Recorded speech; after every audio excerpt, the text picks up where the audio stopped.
वक्रतुंड महाकाय सूर्यकोटी समप्रभ निर्विघ्नं कुरु मे देवो सर्वकार्येषु सर्वदा। पुंडलीकवरदा हरी विठ्ठल श्री ज्ञानदेव तुकाराम। पंढरीनाथ भगवान की जय। माऊली ज्ञानेश्वर महाराज की जय। जगद्गुरु संत तुकाराम महाराज की जय। सब संतन की जय।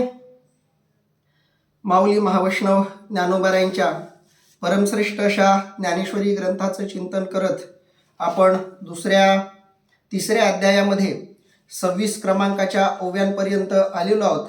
आज आपण 27 क्रमांकाच्या ओव्यांच्या पुढचं चिंतन निरूपण करणार आहोत। याच्यामध्ये अर्जुनाला भगवंतानं सांगितलेल्या सांख्ययोग आणि कर्मयोगाच्या विवेचनामुळे मनात निर्माण झालेला गोंधळ अर्जुनानं स्पष्टपणे भगवंताच्या समोर व्यक्त केला आणि हे व्यक्त करताना भगवंताच्या समोर थोडासा उद्वेग वैताग अर्जुनानं व्यक्त केला। परंतु नंतर हळूहळू भगवंतच आपल्या या संभ्रमातून आपल्याला दूर करणार आहेत ही भावना अर्जुनाच्या मनात असल्यामुळं अर्जुन बोलत बोलत नंतर भगवंताचं वर्णन करताना आपल्याला दिसतोय। भगवंताला कामधेनूची, चिंतामणीची, आईची, अमृतसिंधूची उपमा देत देत भगवंताचं वेगवेगळ्या पद्धतीनं कौतुक वर्णन अर्जुन करताना दिसतोय। आणि हे करून भगवंताच्या समोरच आपल्याला या संकटातून भगवंतानं बाहेर काढावं या प्रकारची याचना करण्याच्या दृष्टीनं अर्जुन भगवंताला पुढं काय म्हणतोय आणि माऊली त्याचं काय वर्णन करतायत ते आपण बघूयात। माऊली म्हणतायत, देखे सकळ आरतीचे जी आले, आजी पुण्य यशासी आले, हे मनोरथ झाले विजयी माझे। अर्थात पहा, सर्व इच्छांचे आज साफल्य झाले, आज माझे पूर्व पुण्य फलद्रूप झाले व माझे मनातील हेतू तडीस गेले। खूप वर्षापासून अर्जुनाच्या अंतःकरणात ही इच्छा असावी, कारण एखाद्या तत्वज्ञ पुरुषाच्या सहवासात, एखाद्या अभ्यासू आत्मबोधयुक्त स्थितप्रज्ञ महापुरुषाच्या सहवासात आपण जेव्हा असतो तेव्हा वारंवार आपल्याला आपलं मन, आपला आत्मा सांगत असतो की आपण ज्याच्या सहवासात आहोत ते महापुरुष आहेत, ते आत्मज्ञानी आहेत, ते महाज्ञानी आहेत, प्रबुद्ध आहेत। परंतु त्यांना प्रश्न विचारण्याची परिस्थिती, वातावरणसुद्धा यावं लागतं, निर्माण व्हावं लागतं, तशी संधी मिळावी लागते। अर्जुन लहानपणापासून भगवंताच्या सहवासात राहिलाय, भगवंताकडून आपण ज्ञान ग्रहण करावं असंही अनेक वेळा अर्जुनाला वाटलं असावं, परंतु तशी परिस्थिती नसावी। कारण वेगवेगळ्या व्यावहारिक कारणांमुळं किंवा वेगवेगळ्या प्रसंगांमुळं त्यांची गाठभेट झाली, परंतु भगवंताला जिज्ञासू वृत्तीने काहीतरी विचारावं आणि भगवंतानं अधिकारवाणीनं आपल्याला काहीतरी सांगावं असा प्रसंग आतापर्यंत निर्माण झालेला नसावा। आणि निर्माण झाला असेल तर भगवंतानी अर्जुनाला निरूपण करण्यापेक्षा क्षणिक प्रश्न समाधान या दृष्टीनं ते विवेचन केलेलं असावं। परंतु आजचा प्रश्नही मोठा आहे, अर्जुनाच्या समोरचा संभ्रमही मोठा आहे, अर्जुनाचा मोहही मोठा आहे। म्हणून अर्जुन ज्या संकटात आता सापडलाय ते संकटही तितकंच मोठं आहे।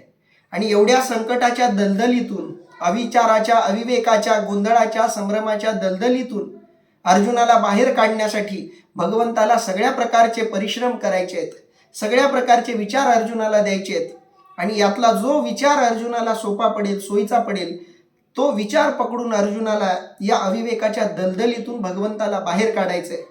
निमित्त एकट्या अर्जुनाचं जरी असलं तरी भगवंताने जे वेगवेगळे विचार, वेगवेगळ्या साधना, वेगवेगळ्या उपासना या भगवद्गीतेमध्ये सांगितलेल्या आहेत, त्या वेगवेगळ्या उपासना वेगवेगळ्या साधकांना, उपासकांना निश्चितच मार्गदर्शक ठरतात। पण निमित्त मात्र अर्जुनाचं झालेलं आहे आणि अर्जुनाच्या मनामध्ये सुद्धा या प्रकारची जिज्ञासा आजच निर्माण झालेली आहे। म्हणून अर्जुन म्हणतोय, देखे सकळ आरतीचे जी आले, आजी पुण्य यशासी आले।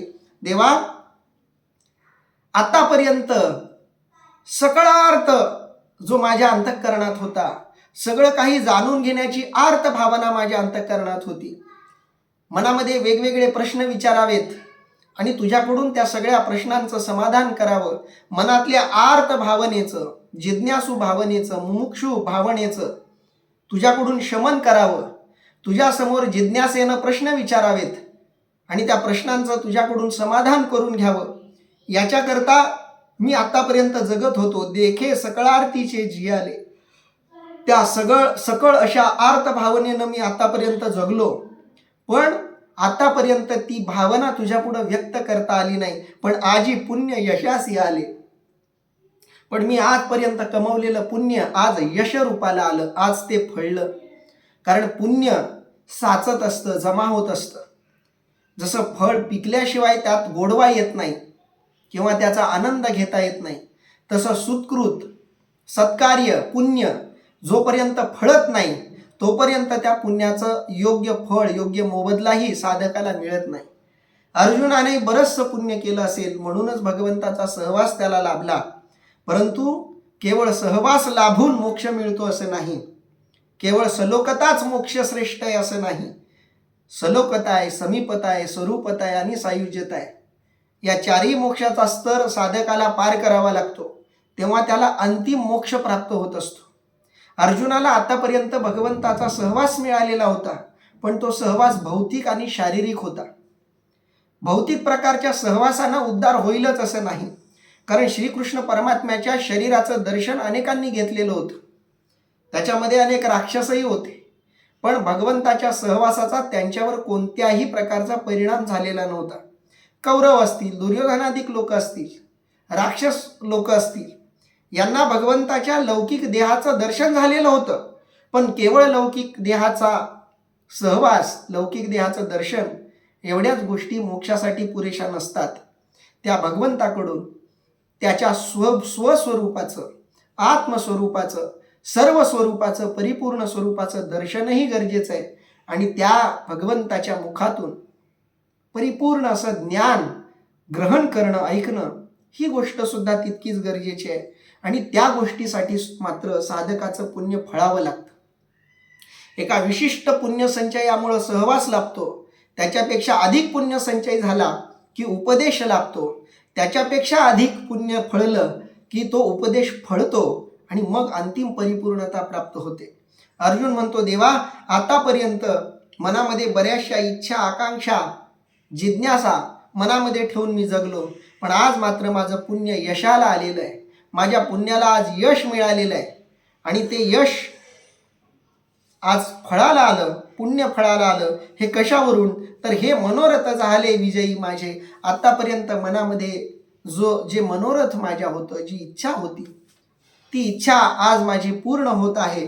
मला जे हवं ते आज ऐकायला मिळत आहे आणि त्यामुळं मी तुझ्याकडं हे प्रश्न विचारतोय आणि माझ्या प्रश्नांची तू उत्तरं दे, असं अर्जुन म्हणतोय. पुढं माऊली म्हणतायत, जी जी परम मंगळ धामा सकळ देव देवोत्तमा तू स्वाधीन आजी आम्हा म्हणून या. अर्थात महाराज, सर्वोत्कृष्ट मंगलाचे स्थान, सर्व देवांमध्ये श्रेष्ठ असा जो तू असा आमच्या स्वाधीन आहेस म्हणून आज योगायोग असा आहे की देवा तू माझा सारथी झालेला आहेस आणि सारथ्यानं ज्याचं सारथ्य पण तो करतोय त्याची आज्ञा पाळणं, त्याची इच्छा पूर्ण करणं, त्याची जिज्ञासा तृप्त करणं हे खूप गरजेचं आहे. याही अर्थानं अर्जुन म्हणतोय. आणि दुसऱ्या अर्थानं आज तू स्वतः मला सांगतोयस मी काय करावं, काय करू नये याच्याबद्दल तू अधिकारवाणीनं मला उपदेश करतोयस. म्हणून असा अनुभव, असा प्रसंग आतापर्यंत आला नव्हता. म्हणून आधी अर्जुन भगवंताचं कौतुक करतोय. जी जी परम मंगळ धामा, परम म्हणजे श्रेष्ठ, अतिउच्च दर्जाचं, पातळीवरचं, परम मंगळ, मंगळ म्हणजे कल्याण, मंगल म्हणजे हित, मंगल म्हणजे पावित्र्य, मंगल म्हणजे शुद्धता. जी जी परम मंगळ धामा, सर्वश्रेष्ठ अशा मांगल्याचं जो धाम आहे, धाम म्हणजे मूळपीठ, घर, या अर्थानं धाम हा शब्द आपण वापरतो. चारो धाम आपण शब्द वापरतो, वैकुंठ धाम, स्वर्गधाम, इंद्रधाम. इथं धाम शब्दाचा अर्थ होतो मूळ घर. तसं सर्वश्रेष्ठ अशा मांगल्याचं जो घर आहे, सर्वश्रेष्ठ अशा मांगल्याचं जो आदिपीठ आहे, सर्व कल्याणाचं जो आदिपीठ आहे, त्याचं जी जी परम मंगळ धामा. त्याचा जय जयकार करतोय अर्जुन. जी जी या शब्दाचा अर्थ जय जयकार करतोय. जय जय परम मंगळ धामा या अर्थानं हा शब्द आहे. सकळ देव देवोत्तमा, सगळ्या देवांमध्ये जो उत्तम देव आहे तो तू आहेस. आपल्याकडे देवांची संख्या कमी नाही, 33 कोटी देव आहेत आपल्याकडे. 33 कोटी शब्दाचा अर्थ 33 करोड असा नाही. कोटी शब्दाचा अर्थ प्रकार असा होतो. वेगवेगळ्या 23 प्रकारांच्या देवता आपल्या हिंदू धर्मामध्ये सांगितलेल्या आहेत, ज्याच्यामध्ये इंद्रादिक देव आहेत. इंद्र हा सगळ्या त्या देवांचा राजा आहे.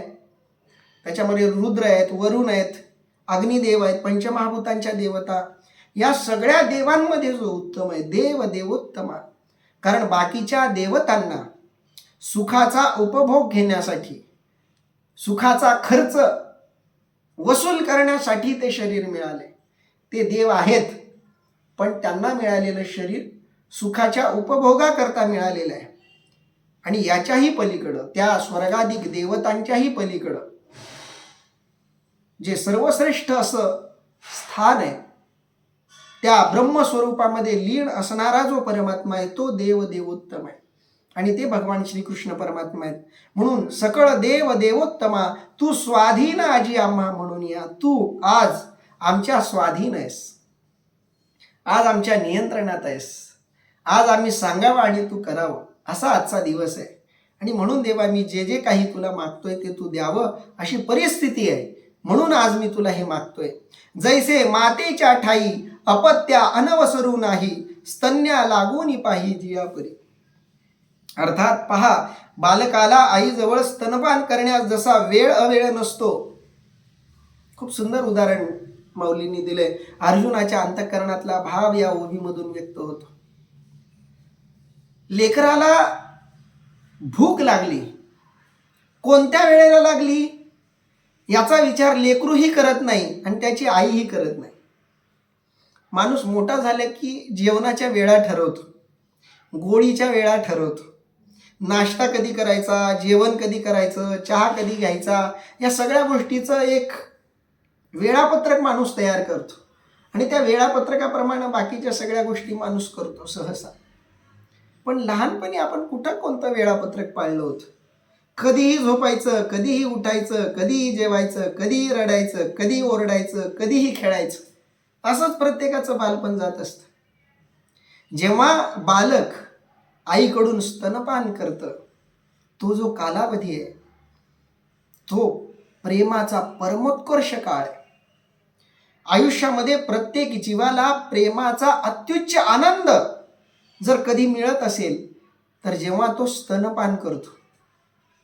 स्त्रियांना हे सौभाग्य 2 वेळेला लाभतं, पुरुषांना हे सौभाग्य एकदाच लाभतं. जेव्हा पुरुष लहान असतो तेव्हा आईच्या सहवासात जेव्हा तो स्तनपान करतो तेवढ्याच वयापुरतं, म्हणजे एक जन्मल्यापासून 1.5-2 वर्षापर्यंत काय जी मुलं दूध पितात तेवढाच काळ पुरुषाला म्हणजे मुलाला, बालकाला आईच्या प्रेमाचा अनुभव येत असतो. आणि आईलाही त्याच वेळी आपल्या लेकराबद्दलच्या प्रेमाचा अनुभव येत असतो. त्या काळातलं आईचं मुलाबद्दलचं प्रेमही अलौकिक असतं. नंतर ते प्रेमही बदलतं. तेवढ्या टोकाचं अत्युच्च प्रेम आईसुद्धा नंतर आयुष्यात करू शकत नाही, कारण तो प्रसंगच तसा असतो. म्हणून हा जो काळ आहे स्तनपानाचा, हा प्रेमाचा अत्युच्च काळ आहे. आणि म्हणून संतांनी अनेकदा हे उदाहरण दिलंय. संत साहित्यामध्ये या प्रसंगाचं अनेक ठिकाणी तुम्हाला वर्णन सापडेल. अनेक ठिकाणी वर्णन का? तर भक्तीचं सर्वश्रेष्ठ तत्व म्हणजे प्रेम, आणि प्रेमाचं सर्वश्रेष्ठ अत्युच्च रूप म्हणजे स्तनपान करतानाचं बाळाचं आणि आईचं प्रेम. स्त्रीला ते सौभाग्य 2 वेळेला मिळतं. लहान असताना आईकडून मिळतं आणि मोठं झाल्यावर आपल्या मुलाला ते स्तनपान देताना, मुलावर ते प्रेम करताना 2 वेळा तिला तो अनुभव येतो. आणि म्हणून अर्जुन पुन्हा तेच उदाहरण, म्हणजे माऊली पुन्हा त्याच उदाहरणाकडे वळतायत. आधी माऊलींनी ही उदाहरणं दिलेली आपण बघितली. जैसे मातेच्या ठाई अपत्या अनवसरू नाही. अनवसरू शब्दाचा अर्थ आहे वेळ अवेळ नाही. लेकराला जेव्हा वाटलं तेव्हा ते स्तनपान घेऊ शकतं. रात्रीचे 12 वाजले, 1 वाजले, 2 वाजले नाही, काळ वेळ कोणताही नाही. लेकराला वाटलं स्तनपान घ्यावं, लेकराला वाटलं दूध प्यावं, की लेकरू स्तनपानासाठी आईला आवाहन करतं, म्हणजे रडतं, काहीतरी खानाखुना देतं. आणि आई विचार करत नाही आता वेळ नाही झालेली, तुला वेळेतच स्तनपान केलं जाईल, उगं कधी मागायचं नाही, त्याच्यानं तुला पित्त होईल किंवा काय होईल असं आईही म्हणत नाही. जेव्हा ते लेकरू मागेल तेव्हा त्याला ते स्तनपान ती आई देते. तसं अर्जुनाच्या अंतःकरणातला भाव आहे की देवा, माझ्या मनामध्ये जी जिज्ञासा निर्माण झालेली आहे ती जिज्ञासा युद्धाच्या प्रसंगामध्ये निर्माण झालेली आहे. प्रसंग किती वेगळा आहे बघा. युद्ध चालू आहे, बाणांचा वर्षाव चालू आहे, दोन्ही बाजूनं शंखनाद झालेला आहे, रणवाद्य वाजलेली आहेत. अशा प्रसंगात अर्जुनाच्या मनात वैचारिक स्तनपान करण्याची इच्छा निर्माण झालेली आहे. जिज्ञासू वृत्ती त्याची युद्धाच्या प्रसंगात निर्माण झाली, तरी अर्जुन कोणत्याही प्रकारची शंका किंतु परंतु मनामध्ये आणत नाहीये. तो प्रामाणिकपणे प्रांजळपणे देवासमोर आपली जिज्ञासा व्यक्त करतोय आणि देवाकडूनही तशीच अपेक्षा करतोय की देवा, लेकरू कधीही जेवायला मागू शकतं, कधीही स्तनपान मागू शकतं. लेकरू सुद्धा वेळ ठरवत नाही आणि त्याची आई ठरवत नाही.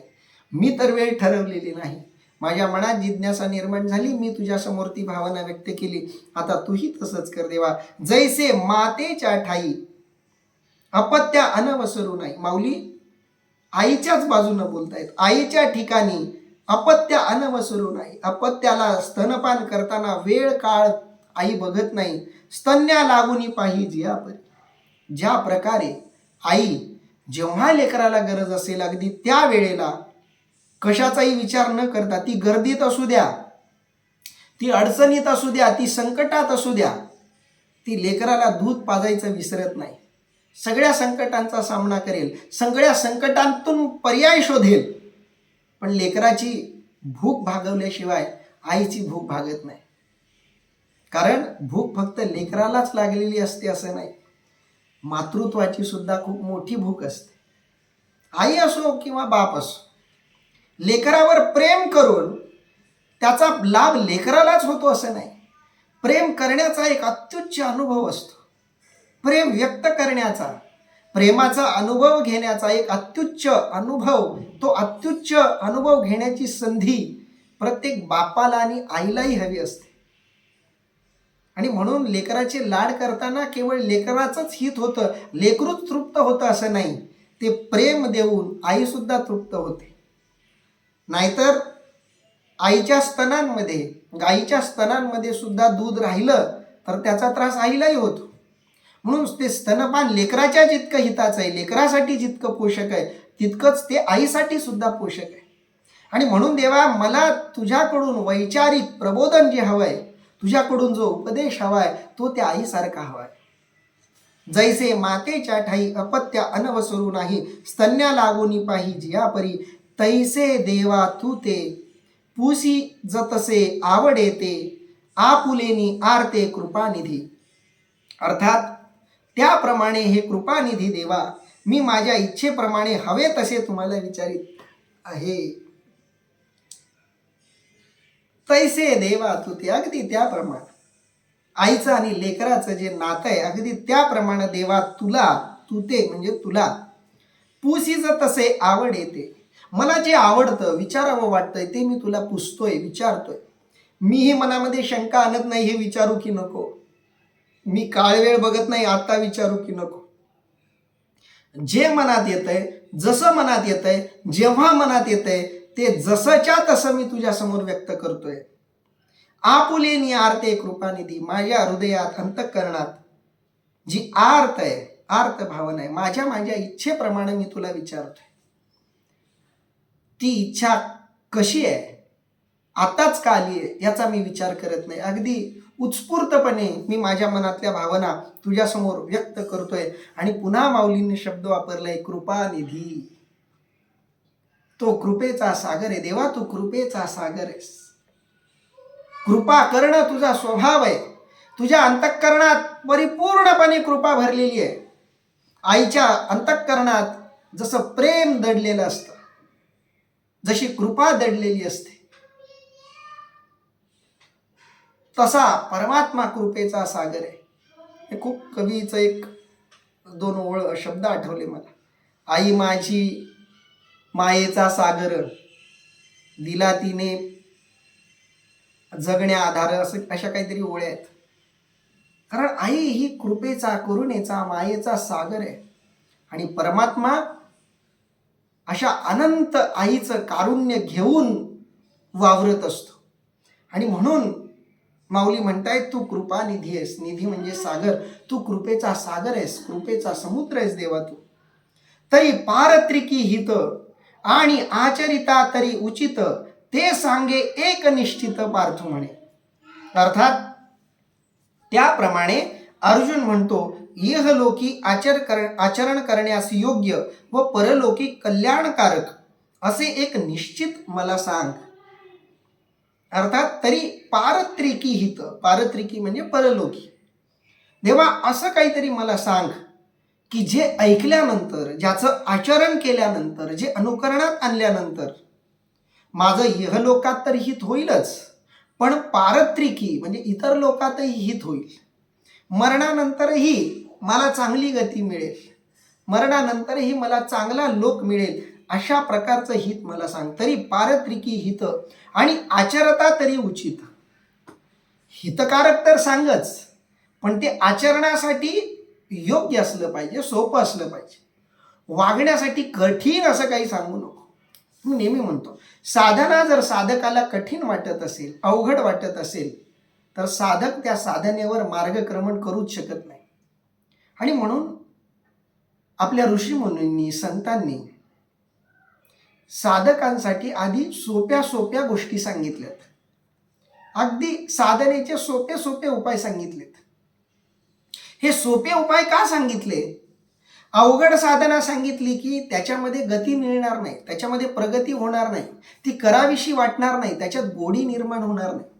आणि साधनेमध्ये जर गोडवा नसेल, गोडी नसेल, तर ती साधना फळत नाही. म्हणून साधना फळण्यासाठी ती साधना सोपी असली पाहिजे, करण्यायोग्य असली पाहिजे आणि आचरिता तरी उचित, योग्य असली पाहिजे, उचित असली पाहिजे. ते सांगे एक निश्चित. बरंच काही सांगत बसू नको देवा, एकच सांग. कारण तू दोन दोन गोष्टी सांगितल्यात, त्यातली जी गोष्ट मी करतो म्हणतोय तीच तू मला करायला सांगतोयस. कर्मत्याग, कर्माबद्दल निष्क्रियता, याचं तू कौतुक करतोयस आणि तेच तर मी केलंय. आणि मी कर्म करू असं तू सारखं मला सांगतोयस, मग मी काय करू? असं दोन सांगण्याऐवजी एक सांग. ते सांगे एक निश्चित, निश्चित असं एकच मला सांग, असं पार्थू म्हणे. असं अर्जुन भगवंताला म्हणायला लागलाय. आता याच्यावर भगवंत काय उत्तर देत आहेत बघूयात. श्री भगवान उवाच, लोकेस्मिन् द्विविधा निष्ठा पुरा प्रोक्ता मया नघ, ज्ञानयोगेन सांख्यानां कर्मयोगेन योगिनाम. अर्थात श्री भगवान म्हणतात, हे निष्पाप अर्जुना, सृष्टीच्या आरंभी दोन प्रकारची निष्ठा, अनुष्ठान तत्परता मी सांगितली. ज्ञानयोग्याने सांख्याची म्हणजे ज्ञानयोग्याची आणि कर्मयोग्याने कर्माधिकार्याची निष्ठा सांगितली.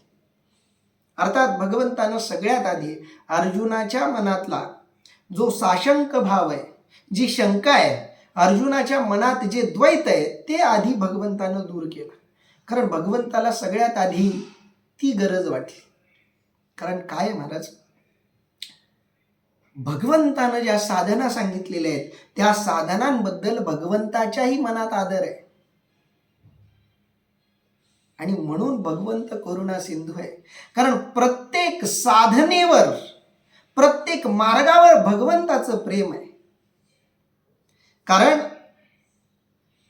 एखादं गाव आहे, त्या गावाला येण्यासाठी वेगवेगळे रस्ते आहेत आणि त्या रस्त्यांचाच द्वेष जर गाव करायला लागलं तर त्या ज्या मार्गाचा द्वेष ते गाव करते, त्या मार्गाने एखादा माणूस त्या गावात आला तर त्याचाही द्वेष तो करायला लागेल. म्हणून मार्गाची निंदा कधीही मुक्कामानं करू नये. मार्गात मध्ये असलेले दोष कधीही मुक्कामानं सांगत बसू नयेत. कारण मार्गाचा दोष जितका मार्गाला असतो तितकाच तो मुक्कामालाही मग लागू होतो. आणि म्हणून भगवंताला मिळणारे जे मार्ग आहेत, भगवंतापर्यंत जाणाऱ्या ज्या उपासना आहेत, ज्या साधना आहेत, त्या प्रत्येक साधनेबद्दल भगवंताच्या मनात आदराची भावना आहे. आणि म्हणून अर्जुन जेव्हा त्या साधनांवरच बोलतो, त्या साधनांबद्दलच अर्जुन नकारात्मक बोलतोय, त्या साधनांबद्दलच अर्जुन नाराजी व्यक्त करतोय, त्या साधनांबद्दलचीच खंत अर्जुन व्यक्त करतोय, त्या साधनांमध्येच एक आवडणारं एक नावडणारं किंवा गोंधळात टाकणारं साधन अशी उपेक्षा करतोय त्या साधनाची अर्जुन. हे भगवंताला कसं सहन होईल? कारण ते मार्ग भगवंताकडे जाणारे मार्ग आहेत. आणि हे साधेसुधे मार्ग नाहीत. हे दोन्हीही मार्ग जे भगवंतानं सांगितले, कर्मयोग आणि सांख्ययोग, हे दोन्हीही भगवंताकडे जाणारे राजमार्ग आहेत. बाकीचे सगळे मार्ग या मार्गामध्ये समाविष्ट होतात. जे एखादा मोठा महामार्ग आहे, इतका मोठा मार्ग आहे की त्याच्यावरून रेल्वे पण येऊ शकते, त्याच मार्गावरून कार पण येऊ शकते, त्या मार्गावरून प्लेन पण एखाद्या वेळी उतरू आणि उडू शकतो. अशा प्रकारचा मार्ग आहे. एकाच मार्गामध्ये छोटे छोटे उपमार्ग आहेत. ज्ञानमार्गामध्ये पण बरेच उपमार्ग आहेत आणि कर्ममार्गामध्ये सुद्धा बरेच उपमार्ग आहेत. पण मुख्य मार्ग दोनच, कर्ममार्ग आणि सांख्य म्हणजे ज्ञानमार्ग. कर्ममार्ग आणि ज्ञानमार्ग हे दोनच मार्ग आहेत. आणि या दोन्ही मार्गाबद्दल अर्जुनाने शंका उपस्थित केली. अर्जुनाची शंका काय आहे? देवा, हे दोन्ही मार्ग मला गोंधळात टाकणारे आहेत. ह्या दोनपैकी मी काय करू सांग? आता देवानं यातला एक मार्ग सांगितला तर दुसऱ्या मार्गाची निंदा होणार, दुसऱ्या मार्गाला कमी लेखलं असं होणार.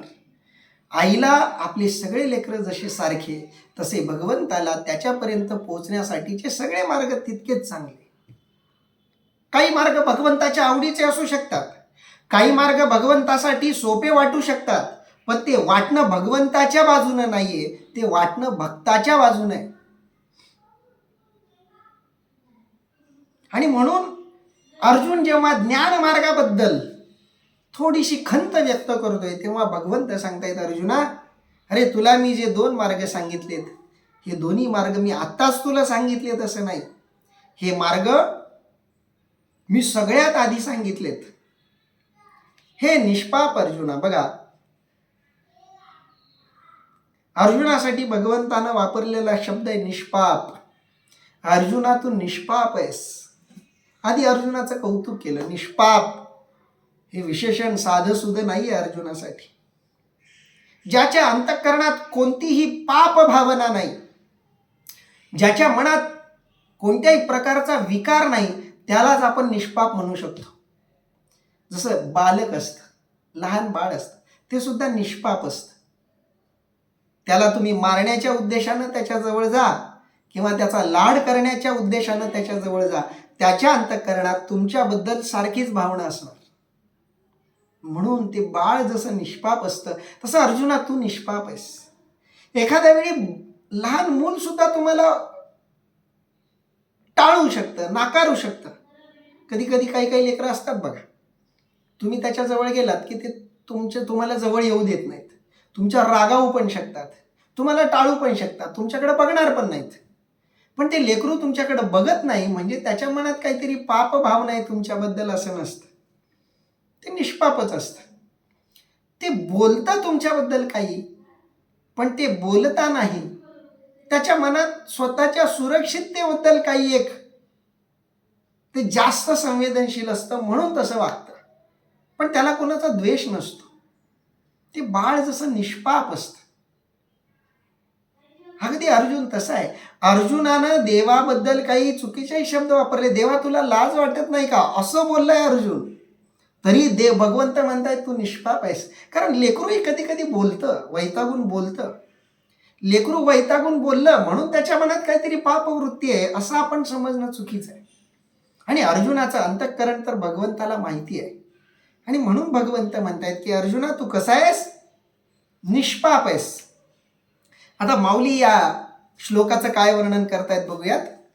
या बोला श्री अच्युतू म्हणत असे विस्मितू अर्जुना हा ध्वनी तू अभिप्राव. अर्थात हे अर्जुनाचे बोलणे ऐकून भगवान आश्चर्याने म्हणाले, अर्जुना, हा आम्ही सांगितलेला अर्थ गर्भित आहे. या बोला श्री अच्युतो. अर्जुनाचं हे सगळं भगवंतानं ऐकलं. या बोला म्हणजे आतापर्यंत जे काही अर्जुन बोलला, या अर्जुनाच्या बोलण्याला श्री अच्युतो म्हणजे भगवान श्रीकृष्ण परमात्मा म्हणत असे विस्मितू. भगवंताला थोडं आश्चर्य वाटलं अर्जुनाच्या या बोलण्याचं. कारण अर्जुन बोललाय की तेव्हा तू मला 2 मार्ग सांगितले, त्याच्यामुळे मी भ्रमित झालेलो आहे. तू सांगतोयस स्थितप्रज्ञ पुरुष कर्माबद्दल नैष्कर्मी असतो, निष्काम असतो, कर्मामध्ये त्याला रस राहत नाही. आणि मग जर त्याला कर्मामध्ये रस राहत नाही तर मलाही कर्मामध्ये रस नाही, म्हणजे मी स्थितप्रज्ञ आहे, म्हणजे ज्ञानी आहे. तुझ्या बाजूने विचार केला तर ज्ञानी तुला आवडतो, ज्ञानी श्रेष्ठ आहे आणि मी त्याचीच भाषा बोलतोय. मग तू का मला पापांना भरलेल्या अशा युद्धाच्या कर्मामध्ये टाकतोयस? या अर्जुनाच्या बोलण्याचं भगवंताला आश्चर्य वाटलंय. म्हणत असे विस्मितो. विस्मित म्हणजे चकित होणं, आश्चर्यचकित होणं. अर्जुना हा ध्वनी तू अभिप्राव. अर्जुना, मी तुला जे सांगितलंय तो गर्भार्थ आहे, तू शब्दशः अर्थ घेतोयस. बघा, शब्दाच्या ठिकाणी 3 शक्ती असतात. आम्ही साहित्यामध्ये पण मुलांना शिकवतो.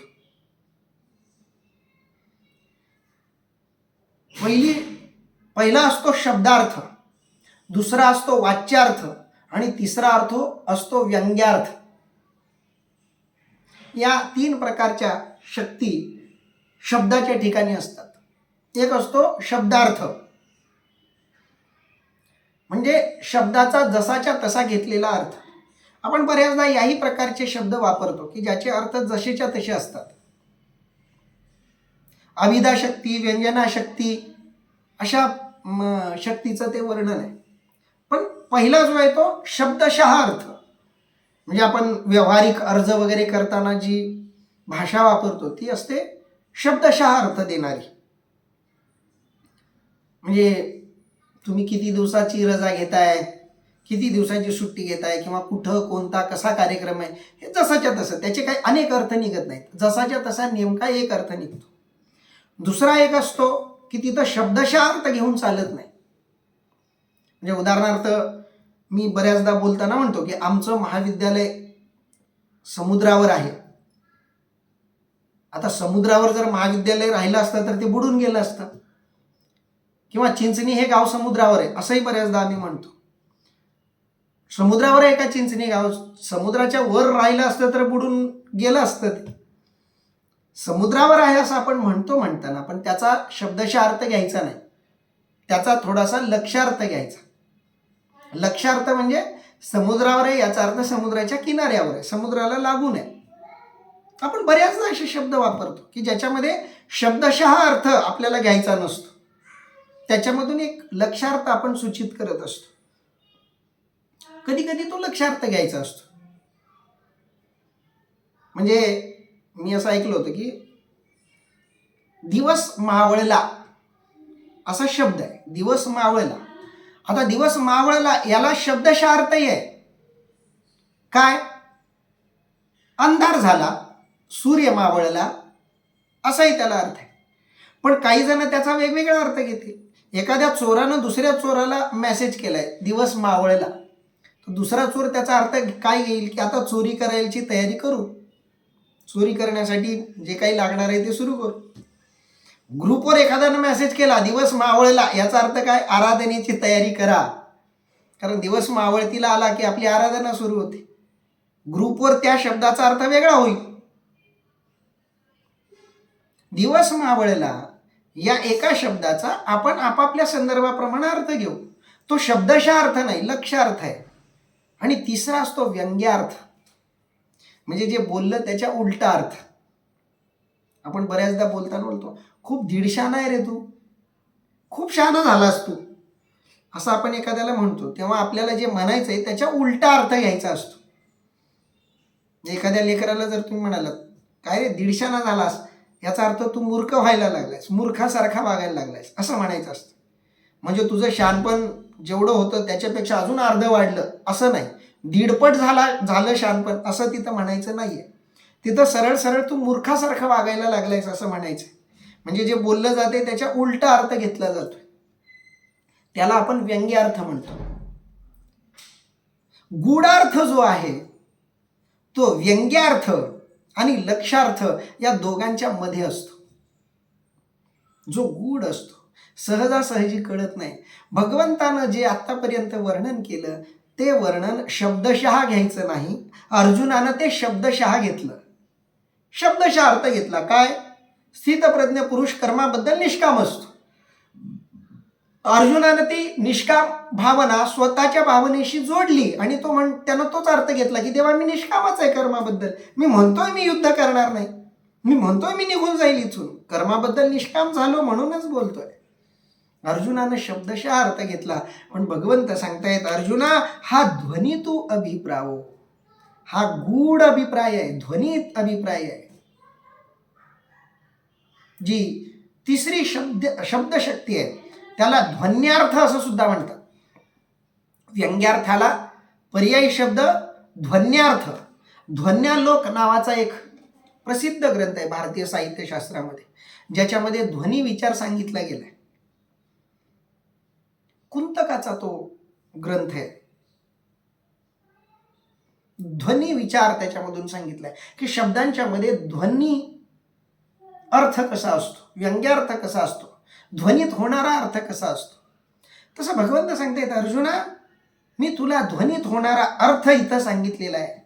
जे बुद्धी योगू सांगता सांख्यमत संस्था प्रकटली स्वभावता प्रसंगी आम्ही. अर्थात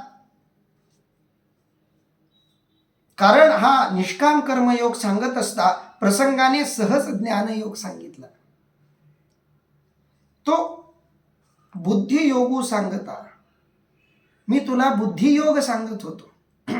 तो बुद्धियोग सांगत मी सांख्यमत संस्था तुला सांगितली. सांख्यमत संस्था म्हणजे ज्ञानमार्ग. थोडक्यात सांख्यांनी सांगितलेल्या मतांचा संग्रह म्हणजे सांख्यमत संस्था. जर शब्दशः अर्थ घ्यायचा झाला तर सांख्यमत संस्था शब्दाचा अर्थ सांख्य विचार जो वेगवेगळ्या लोकांनी सांगितलेला आहे तो वेगवेगळा विचार म्हणजे सांख्यमत संस्था. पण इथं त्याला एकच अर्थ दिलाय, ज्ञानमार्ग. जे बुद्धियोगू सांगता, मी तुला बुद्धियोग सांगत होतो, बुद्धियोग सांगत मी तुला ज्ञानयोग सांगितला. बुद्धियोग म्हणजे कर्मयोग, सांख्ययोग म्हणजे ज्ञानयोग. प्रकटिली स्वभावता प्रसंगी आम्ही. सांख्यमत संस्था सांगता सांगता स्वभावतः प्रकटली आम्ही. बोलताना सहजच माझ्याकडून या प्रसंगाच्या निमित्तानं सांख्यमत संस्था सांगितली गेली. कारण केवळ बाह्य मार्ग सांगून चालत नाही, त्याचा संदर्भ देत देत अंतर्मार्ग सांगावाच लागतो. कारण एक गोष्ट लक्षात ठेवायची आपल्याला, अंतःमार्ग आणि बाह्य मार्ग याच्यामध्ये भेद नाही. आत्ममार्ग आणि बुद्धिमार्ग, कर्ममार्ग आणि ज्ञानमार्ग यांच्यामध्ये भेद नाही. या दोघांना कुठंतरी एकत्र यावंच लागतं. तुम्ही कर्म करताय पण तुमच्यामध्ये ज्ञानयोग जागृत नाही, मुळीच नाही, तर तुमचा कर्ममार्ग फळणार नाही. आणि तुमच्यामध्ये ज्ञानमार्ग आहे पण तुमच्यात कर्ममार्ग कर्मप्रवृत्ती मुळीच नाही, तरी तुमचा ज्ञानमार्ग फळणार नाही. म्हणून जो ज्ञानमार्गावर 90% वागतोय त्याला 10% का होईना कर्ममार्गावर आरूढ राहावंच लागतं. आणि जो 90% कर्ममार्गावर आरूढ आहे त्याला 10% का होईना ज्ञान मार्गावर आरूढ असावंच लागतं.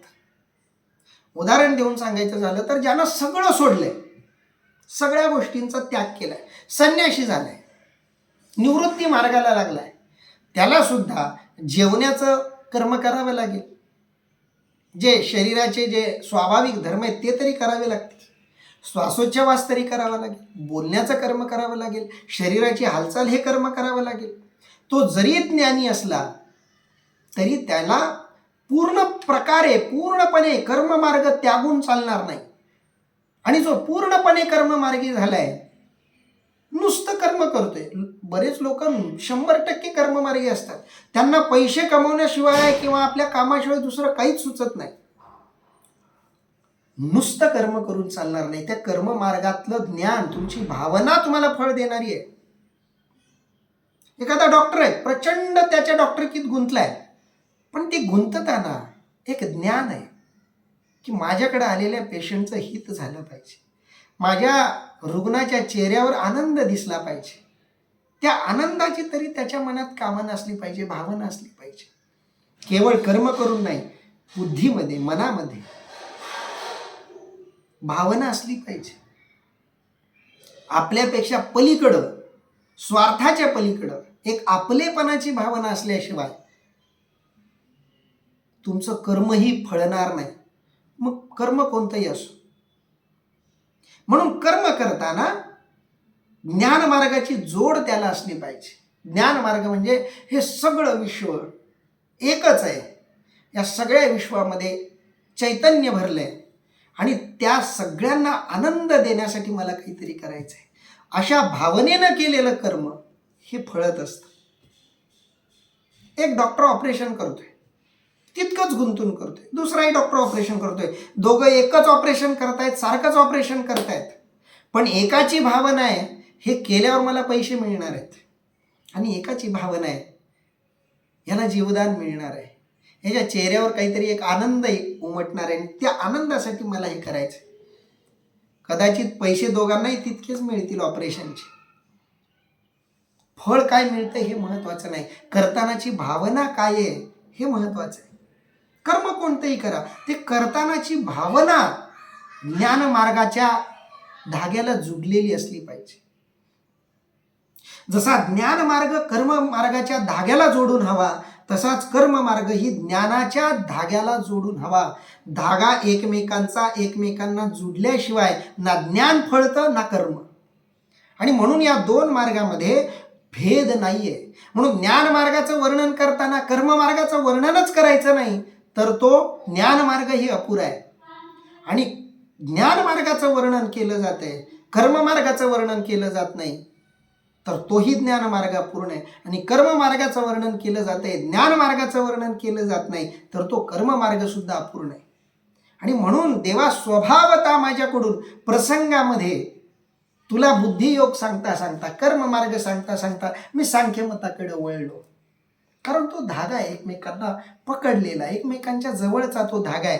आणि म्हणून मी तसं बोललो. तो उद्देशू तू नेनसीची, म्हणून क्षोभलासी वायाची, तरी आता जाणे म्याची उक्त दोन्ही. अर्थात तो हेतू तुला कळला नाही म्हणून तू व्यर्थ रागावलास.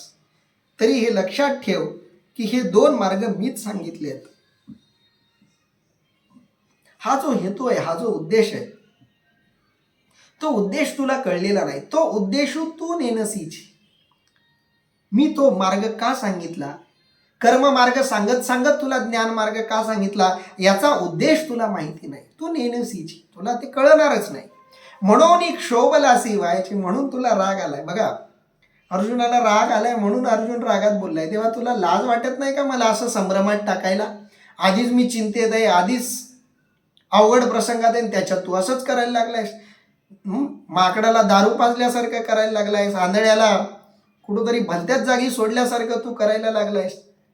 असं रागातच अर्जुन बोललाय. म्हणून तू क्षोभलास, रागावलास अर्जुना, पण वायाची, व्यर्थ रागावलायस. तू रागवावं असं मी काही केलेलं नाही. किती अद्भुत प्रेम असेल बघा. समोरचा रागावतोय आणि रागावून म्हणतोय की देवा तू आई आहेस, मी लेकरू आहे. आणि देवही म्हणतोय तू रागावलायस, पण निरर्थक रागावलायस. लेकरू रागावल्यावर आईनं म्हणावं प्रेमानं, अरे बाळा का रागावलायस, तू माझ्यावर रागवावं असं मी काहीच केलेलं नाहीये. क्षोभलासी वायाची, तरी आता जाणे म्याची उक्त दोन्ही. आता मात्र तू जाणून घे की उक्त दोन्ही, उक्त म्हणजे वरचे, वरचे म्हणजे ज्याचं आतापर्यंत मी वर्णन केलं ते उक्त. उपरोक्त असा शब्द आपण बऱ्याचदा वापरतो. दोन्ही म्हणजे बुद्धियोग आणि ज्ञानयोग, या दोन्ही गोष्टी मीच सांगितलेल्या आहेत. हे आता तरी तू जाणून घे, आता तरी तू ही गोष्ट ओळखून घे. अवधारी वीर श्रेष्ठा, ये लोकी या दोन्ही निष्ठा, मजची पासूनी प्रकटा अनादि सिद्धा. अर्थात हे श्रेष्ठ वीरा अर्जुना ऐक, या लोकात हे अनादि दोन संप्रदाय माझ्यापासूनच प्रकट झालेले आहेत. कारण भगवंत जेव्हा प्रकट झाले, निर्गुण निराकार असलेलं रूप तत्व जेव्हा सगुण साकार झालं, त्याच्या निर्गुणातून सगुणात येण्याच्या प्रक्रियेतच हे दोन मार्ग सुरू झालेले आहेत. खूप सूक्ष्म मार्ग आहे हा. 2 मिनिटात समजेल की नाही माहीत नाही, पण प्रयत्न करू आपण. वेळ कमी पडला तर उद्याच्या दिवसात परत बघू की भगवंताच्या उत्पत्तीतच, निर्गुण निराकाराच्या सगुण साकार होण्यातच हे दोन मार्ग जन्मलेले आहेत. कारण निर्गुण निराकार असलेलं तत्व म्हणजे आत्मज्ञान, म्हणजे आत्मतत्व. आणि त्या आत्मतत्वाला जे की निर्गुण आहे, निराकार आहे, निर्गुण आहे म्हणजे कोणताही गुण त्याच्या ठिकाणी नाहीये, निराकार आहे म्हणजे त्याला आकार नाहीये, निष्क्रिय आहे, त्याच्या ठिकाणी क्रिया नाहीये, ते फक्त आहे. जशी ऊर्जा फक्त आहे, तसं ते तत्व फक्त आहे. ना त्याला नाव आहे, ना त्याला आकार आहे, ना त्याच्या ठिकाणी कोणता गुण आहे, ना त्याच्या ठिकाणी कोणती क्रिया आहे. असं ते तत्व आहे. त्याला ब्रह्मतत्व आपण म्हणू. ते ब्रह्मतत्व जिथं ज्ञानही नाही, जिथं कर्मही नाही. बघा, ब्रह्मतत्वाच्या ठिकाणी ज्ञानही नाही, कर्मही नाही. कर्म आणि ज्ञान जिथं संपतं तिथं ती आत्मस्थिती आहे.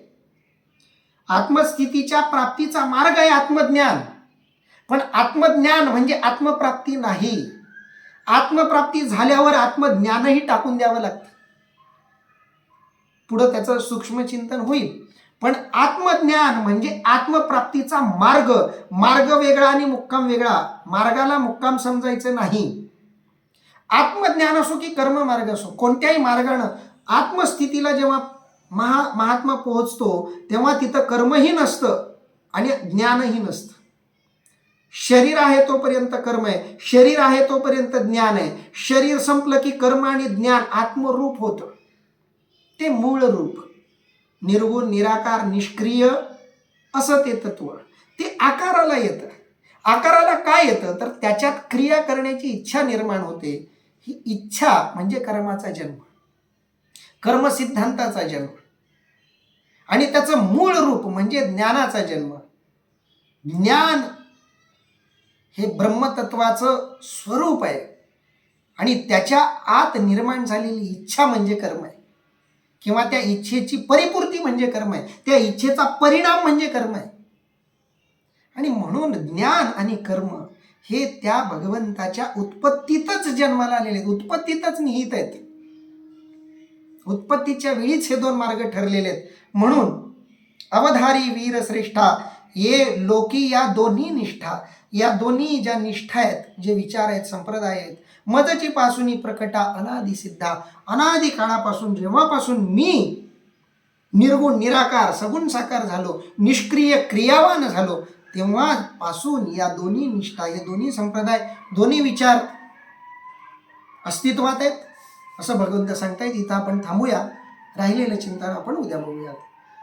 पुंडलीक वरदारी विठ्ठल श्री ज्ञानदेव तुकाराम. पंढरीनाथ भगवान की जय. माऊली ज्ञानेश्वर महाराज की जय. जगद्गुरु संत तुकाराम महाराज की जय. सब संतन की जय.